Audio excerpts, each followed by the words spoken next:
Hello, my name is Valery Mashirikov, and today I'll be going over the history of superheroes and their influence in pop culture throughout multiple generations of people.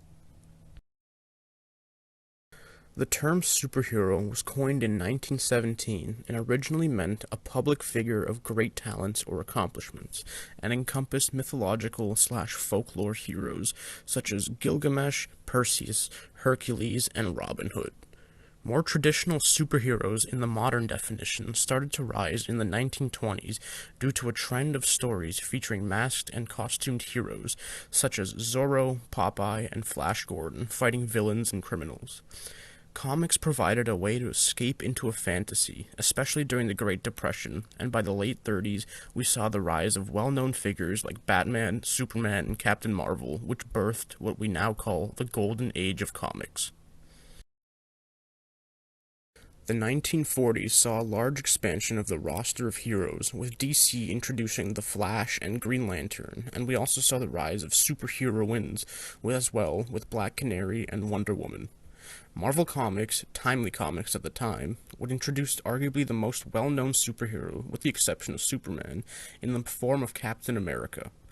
The comic cover featured Steve Rogers punching the crap out of Adolf Hitler, and it was published a year after World War II had started, and ended up selling over 1 million copies, surpassing newspaper sales at the time, and would become the most prominent and enduring superhero introduced during America's involvement in World War II. However, because of America's culture of isolationism at the time, not everybody agreed with the comics, with some readers sending hate mail and loitering around the publishing headquarters to the point where police had to intervene, which goes to show even someone as outdated as Captain America wasn't liked by everyone. The only other similar comparison to draw was a hero named Perak that originated as urban legend in Germany-occupied Czechoslovakia, but would go on to become a published superhero comic, which served as a similar escape as Captain America comics at the time. The 1950s was known as the Silver Age of comics. However, they would not be as successful as the decade prior, seen through the introduction of superheroines such as Batgirl, Supergirl, and Miss Arouette, and while these comics did succeed and profit, they were ultimately female derivatives of existing male heroes. Interestingly, on the other side of the planet, Japan was rebuilding their economy after Hiroshima and Nagasaki bombings, and their main economic driver was manga books, which introduced characters that would fall under the definition of a superhero, and ironically enough, they became popular in the United States, Astro Boy being a notable example. The film industry also saw quite a few superhero shows and movies, although most, if not all, were targeted to children by having Saturday morning serials such as Adam West's Batman, or just simplistic movies like George Reeves' Superman.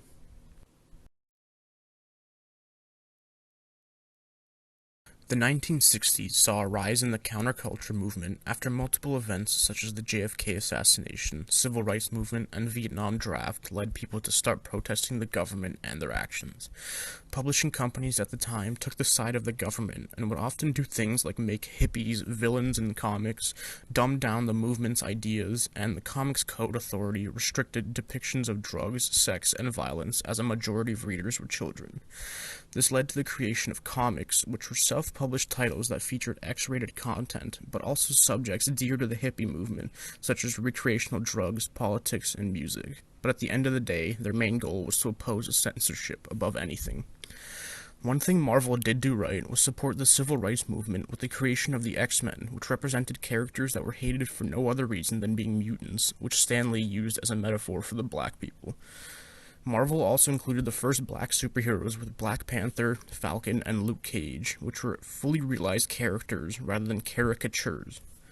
Despite all this, the 60s would be arguably the biggest era for new heroes and heroines, which would ironically be due to the Cold War, and it allowed Marvel to hire talented teams that worked quick to create some of the most known heroes such as Spider-Man, Iron Man, Hulk, and the Avengers team on its own series. Typically, if there was a team made up of superheroes, it would include at least one female on the team, Wonder Woman in the Justice League, Invisible Woman in the Fantastic Four, etc., which would be the token female for the reader, which just goes to show how some comics were really a product of their time and how normal sexist views were in the 1960s. In the 70s, these problems began being highlighted much more due to second wave feminism, which pushed against the inequality against women, and as a result, Marvel and DC created new superheroines that had a more distinct background and independent story, with some notable examples being Black Widow, Captain Marvel, and Power Girl, although people still argue that it wasn't enough due to how these characters are being drawn and portrayed. The female heroes were often drawn to highlight curves and show more skin than male heroes, and the general consensus was that it was due to a male-dominant writing team and reading demographic, although this doesn't make it any better. To this day, some of these issues are still persistent through comic books and movies, and some even happen so often that they are now considered cliches, which can include examples like female villains using seductions as a mean of attack, female heroes having godlike abilities and strength, but still being drawn in a way that is attractive to a heterosexual male, such as a small waist and cleavage, and the concept of a feminine apologetic, which is where the superheroine tries to hide her more masculine traits, such as strength or aggressiveness, in order to appear more feminine, usually for a man. This stems from an idea called the male gaze, which purports that a lot of media is made from the perspective of a straight male and meant to be consumed by a straight male, where the role of a female superhero is to satisfy the male desire for an ideal woman. In keeping with the political mood of the time, cultural diversity and inclusivism would be an important part of the superhero groups starting from the 1980s. This would include releasing comics where female heroes were in positions of leadership and authority, having multicultural characters take over the mantle of previously Caucasian characters, such as Hulk or Captain Marvel, and introducing new minority heroes. People still had issues because in the beginning, the comic book companies were in the early stages of cultural expansion, and many of these characters played to specific stereotypes. Luke Cage often employed lingo similar to that of blaxploitation films, Native Americans were often associated with shamanism and wild animals, and Asian Americans were often portrayed as kung fu martial artists, although subsequent publishings would see these stereotypes fade away slowly. In the 1990s, the diversity was further augmented by the first depictions of superheroes as homosexual.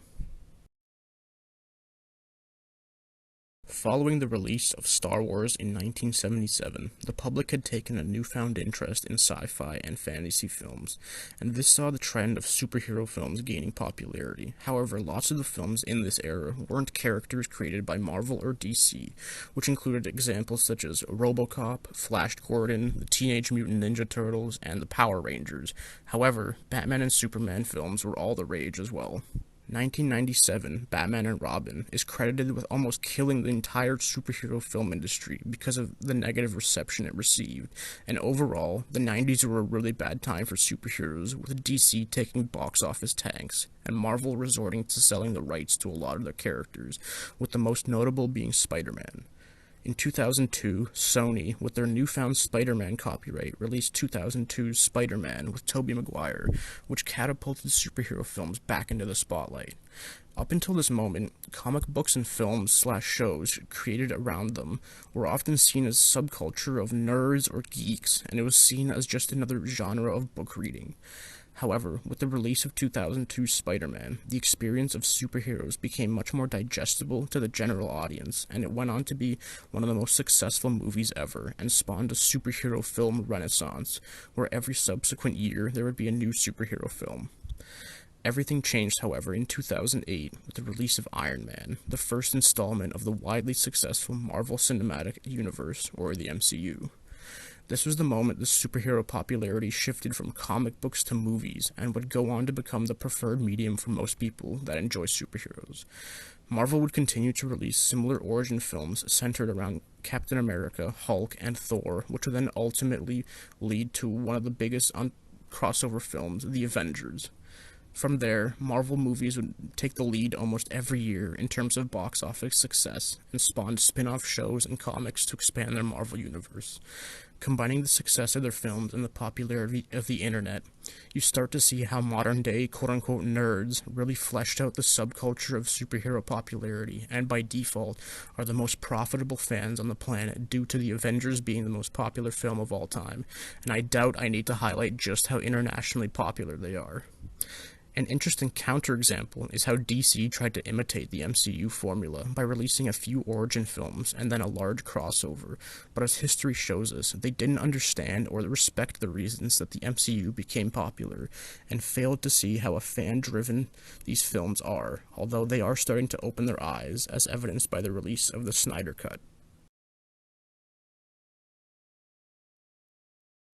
In conclusion, superheroes have always been a politically charged subject that oftentimes reflects the society at that time, whether it be a majority Caucasian roster during World War II to the now sexually and culturally diverse environment of the movies and comics.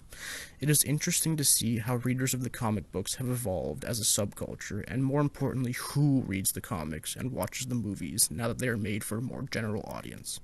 All that said, superheroes seem to be here to stay, considering it is the most profitable genre in the mainstream. Thanks for listening.